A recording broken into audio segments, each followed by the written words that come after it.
الحمد لله القائل وإن كان ذو عسرة فنظرة إلى ميسرة وأن تصدقوا خير لكم إن كنتم تعلمون أشهد أن لا إله إلا الله وحده لا شريك له وأشهد أن محمدا عبده ورسوله اللهم صل وسلم على سيدنا محمد وعلى آله وصحبه أجمعين أما بعد فيا أيها المسلمون اتقوا الله أوصيكم وإياي بتقوى الله فقد فاز المتقون قال الله تعالى يا أيها الذين آمنوا اتقوا الله حق تقاته ولا تموتن إلا وأنتم مسلمون. Muslimin yang dirahmati Allah sekalian, marilah kita bersama-sama meningkatkan ketakwaan kepada Allah Subhanahu wa taala dengan bersungguh-sungguh melaksanakan segala perintahnya dan meninggalkan segala larangannya. Mudah-mudahan kita mendapat rahmat dan keberkatan hidup di dunia dan di akhirat. Khatib menyeru sidang jemaah sekalian untuk menghayati khutbah pada hari ini yang bertajuk Langsaikan Hutang. Hadirin jemaah yang dirahmati Allah sekalian, Islam mengharuskan seseorang berhutang duit dengan orang lain atau institusi keuangan Islam, kerana tidak semua orang mempunyai kecukupan wang dalam kehidupan seharian atas sebagai berbagai faktor. Manusia itu berbagai latar belakangnya. Ada yang kaya dan memiliki aset, dan ada pula yang tidak cukup untuk keperluan hariannya. Maka bagi yang mempunyai kekangan keuangan, ada keperluan untuk membuat pinjaman dan pembiayaan, dengan syarat ia bukan untuk tujuan bermewah dan mestilah menjauhi riba. Bahkan syariat Islam menggalakkan pula bagi yang berkemampuan untuk memberi hutang sebagai cara menolong sesama manusia. Diriwayatkan daripada Abu Hurairah radhiyallahu anhu bahawa Nabi sallallahu alaihi wasallam bersabda, "Man naffasa 'an mu'minin kurbatan min kurabil du'a min kurabid dunya nafasallahu anhu kurbatan min kurabi yaumil qiyamah wa man yassara 'ala mu'sir yassarallahu alaihi fid dunya wal akhirah." Sesiapa yang melepaskan kesukaran mukmin yang lain daripada kesukaran dunia, maka Allah akan melepaskan kesukarannya pada hari kiamat. Dan sesiapa yang memudahkan orang-orang yang dalam kesusahan, maka Allah akan memudahkannya di dunia dan akhirat. Hadis riwayat Muslim. Hadirin jemaah sekalian, kita sedia maklum bahawa dunia telah dilanda penularan wabak COVID-19. Ia telah merebak termasuklah ke negara kita. Wabak ini bukan sahaja memberi impak negatif terhadap kesihatan, malah keadaan ekonomi negara telah turut terjejas berikutan pelaksanaan PKP pada Mac lalu. Ramai dalam kalangan kita yang terkesan dan mengalami kesempitan wang apabila sumber pendapatan mula terjejas kerana gaji dipotong dan hilang punca pendapatan. Menjangkakan kesulitan yang dihadapi sejak awal pelaksanaan PKP lagi, maka pihak kerajaan telah mengumumkan pemberian moratorium, iaitu penangguhan pembayaran ansuran pembiayaan secara automatik selama 6 bulan.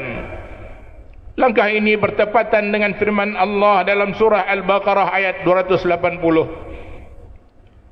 Wa in kana dhu usratin fanaziratun ila maisarah. Dan jika orang yang berhutang itu sedang mengalami kesempitan hidup, maka berilah tempoh sehingga ia lapang hidupnya.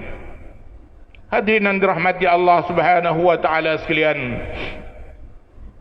alhamdulillah, dengan izin Allah, Langkah PKP yang diambil oleh kerajaan telah membuahkan hasil. Aktiviti ekonomi di negara kita juga sedang dalam proses pemulihan. Tempoh penangguhan pembayaran ansuran pembiayaan yang diberikan juga hampir tamat. Bermula bulan Oktober ini, kita perlu menyambung semula pembayaran ansuran pembiayaan seperti biasa. Justru bagi memudahkan urusan kewangan kita, khatib ingin menasihatkan sidang jemaah sekalian supaya segera membuat persiapan. Usahlah tunggu sehingga tamat tempoh moratorium. Ambillah langkah-langkah persiapan bermula daripada hari ini. Seperti pertamanya, menyemak semula kedudukan kewangan untuk keperluan harian. Kedua, menghubungi pihak bank untuk menyemak bayaran ansuran bulanan yang tertangguh, yang perlu dijelaskan selepas tempoh moratorium tamat. Ketiga, berbincang dengan pihak bank tentang pelan bayaran ansuran pembiayaan yang baharu, bersesuaian dengan kemampuan masing-masing sekiranya perlu. Ataupun yang keempatnya, mendapatkan khidmat nasihat daripada agensi-agensi kerajaan seperti agensi kaunseling dan juga pengurusan kredit AKPK bagi individu dan skim resolusi hutang kecil bagi PKS. Hadirin sekalian, sebagai umat Islam, persediaan awal perlu dilakukan bagi memudahkan kita melunaskan hutang dan membayar balik pembiayaan yang telah kita ambil. Lansaikanlah hutang yang telah menjadi tanggungjawab kita, dan usahlah bertangguh-tangguh kerana ia merupakan perbuatan yang zalim. Sebagaimana yang telah dijelaskan dalam sebuah hadis daripada Abu Hurairah radhiyallahu anhu, bahawa Nabi sallallahu alaihi wasallam bersabda, "Matlul ghani zulmun." Melewat-lewatkan bagi orang yang berkemampuan daripada menunaikan hak membayar hutang adalah zalim. Riwayat Al-Bukhari. Rasulullah sallallahu alaihi wasallam juga pernah mengkhabarkan berkenaan pertolongan Allah kepada golongan manusia yang mempunyai niat yang tulus untuk membayar hutangnya kembali, sebagaimana yang diriwayatkan daripada Abu Hurairah radhiyallahu anhu bahawa Nabi sallallahu alaihi wasallam bersabda, "Man akhadha amwalan nasi yuridu ada'aha addallahu anhu, wa man akhadha yuridu idlafaha atlafahu Allah." Sesiapa yang mengambil harta orang lain, yakni berhutang dengan niat ingin membayarnya kembali, Allah akan menolongnya dalam membayar kembali. Namun sesiapa yang mengambilnya dengan niat untuk menghilangkannya, maka Allah menolong menghilangkannya. Hadis riwayat Al-Bukhari. Peri pentingnya membayar hutang juga telah ditegaskan oleh Allah Subhanahu wa taala dalam beberapa ayat Al-Quran, bahawa pembahagian harta pusaka kepada waris yang berhak hanya boleh dibuat setelah dilaksanakan wasiat dan dilunaskan hutang yang ditanggung oleh si mati. Malah baginda Nabi sallallahu alaihi wasallam juga pernah enggan mendirikan solat jenazah ke atas seorang yang masih menanggung hutang kepada manusia lain, sehinggalah seorang sahabat Nabi sanggup menjadi penjamin untuk melunaskan hutang tersebut. Barulah baginda bersedia meneruskan solat ke atas jenazah berkenaan. Hadirin jemaah yang dikasihi Allah sekalian, mengakhiri khutbah pada hari ini, marilah kita menghayati intipati khutbah sebagai panduan kita bersama. Pertama, umat Islam hendaklah meyakini bahawa wabak COVID-19 merupakan satu bentuk ujian oleh Allah Subhanahu wa taala bagi menguji keimanan para hamba-Nya. Kedua, umat Islam hendaklah memahami bahawa berhutang dan mengambil pembiayaan merupakan satu bentuk muamalat yang diharuskan, manakala membayar balik pembiayaan adalah dituntut oleh syarak. Dan yang ketiga, umat Islam hendaklah berdisiplin untuk melunaskan tanggungjawab hutang. A'udzubillahi minasyaitonirrajim. Man dzal ladzi yuqridu Allah qardan hasanan fayudha'ifahu lahu ad'aban katsirah wallahu yaqbidu wa yabsutu wa ilaihi turja'un. Siapakah orang yang mahu memberikan pinjaman kepada Allah sebagai pinjaman yang baik, yang ikhlas, supaya Allah melipat gandakan balasannya dengan berganda-ganda banyaknya. Dan ingatlah, Allah jualah yang menyempit dan juga yang meluaskan pemberian rezeki, dan kepadanya lah kamu semua dikembalikan.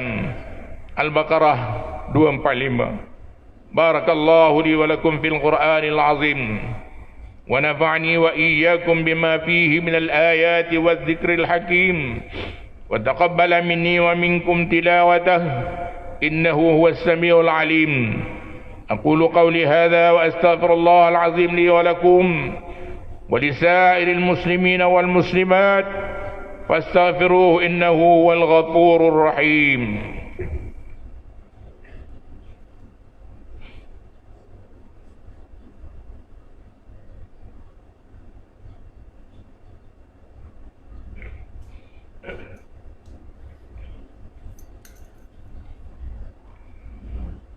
الحمد لله الذي جعلنا من المسلمين ورزقنا من الطيبات.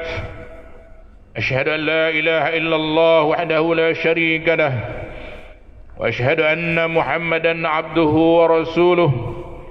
اللهم صل وسلم وبارك على سيدنا محمد وعلى آله وصحبه ومن تبعهم بإحسان إلى يوم الدين. أما بعد، فيا عباد الله اتقوا الله، أوصيكم وإياي بتقوى الله فقد فاز المتقون. Hadirin yang berbahagia, marilah kita bersatu atas dasar akidah Islam yang pasti dan disimpul mati. Bersatu dalam apa jua situasi, bersatu teguh menghadapi persekitaran dan juga ancaman musuh yang terang dan berselindung. Bersatunya umat Islam adalah kekuatan paling dasar ke arah pembinaan khair ummah, umat yang terbaik. Umat Islam berhak berbeza pendapat, apalagi dalam soal urusan duniawi. Namun umat Islam hendaklah terus bersatu dalam fikrah dan kefahaman mengikut garis rentas kalimah La ilaha illallah, prinsip-prinsip penegasan Al-Quran dan Al-Hadis, serta prinsip persaudaraan Islam yang kukuh. Dalam usaha kita memutuskan rantaian COVID-19 ini, setiap jemaah diminta terus berdisiplin dan wajib mematuhi prosedur operasi standard SOP yang telah ditetapkan oleh pihak JAIS, khususnya mengambil wuduk di rumah, membawa sejarah masing-masing, memakai pelitup muka ketika hadir di masjid dan surau, serta mengamalkan penjarakan fizikal. Bagi mereka yang tidak sihat adalah dilarang sama sekali untuk melaksanakan salat di masjid dan di surau. Allahumma ighfir lil muslimina wal muslimat wal mu'minina wal mu'minat al ahya'i minhum wal amwat innaka sami'un qaribun mujibud da'wat wa ya qadi al hajat. Allahumma inna nas'aluka ونتوسل إليك بنبيك الأمين ونسألك بأسمائك الحسنى وصفاتك العظمى أن تحفظ بعين عنايتك الربانية وبحفظ ميقات السمدانية جلالة ملكنا المعظم سلطان سلانغور سلطان سرابودين إدريس شاه الهاج ابن المرحوم سلطان صلاح الدين عبد العزيز شاه الهاج. اللهم أعد من عون والهداية والتوفيق wasihata wassalamata mink di wali ahdi Selangor Tengku Amir Shah Ibni Sultan Sarafuddin Idris Shah Al-Haj fi amnin wa salahin wa afiyatin bimanika wa karamika ya dzal jalali wal ikram. Allahumma atil umrahuma muslihin lil muwaddafin wal ra'iyati wal bilad wa baligh maqasidahuma li tariqil huda wal rasyad. Ya Allah, Engkaulah Tuhan yang maha berkuasa. Kami bersyukur kehadiran-Mu yang telah mengurniakan kami rahmat dan keberkatan kepada negeri ini yang terus sejahtera dan maju, serta rakyatnya bersatu padu di bawah naungan dan pimpinan raja kami sebagai ketua agama Islam di negeri ini. Ya Allah, lindungilah kami daripada bala bencana dan wabak penyakit seperti COVID-19. اللهم يا دافع البلاء ادفع عنا هذا الوباء والبلاء والمرضى والشداء والمحن بلطفك يا لطيف إنك على كل شيء قدير وبالإجابة جدير. ربنا هب لنا من أزواجنا وذريتنا قرة أعين واجعلنا للمتقين إماما. ربنا آتنا في الدنيا حسنة وفي الآخرة حسنة وقنا عذاب النار. عباد الله إن الله يأمر بالعدل والإحسان وإيتاء ذي القربى وينهى عن الفحشاء والمنكر والبغي يعظكم لعلكم تذكرون. فاذكروا الله العظيم يذكركم واشكروه على نعمه يزدكم واسألوه من فضله يعطكم ولذكر الله أكبر والله يعلم ما تصنعون.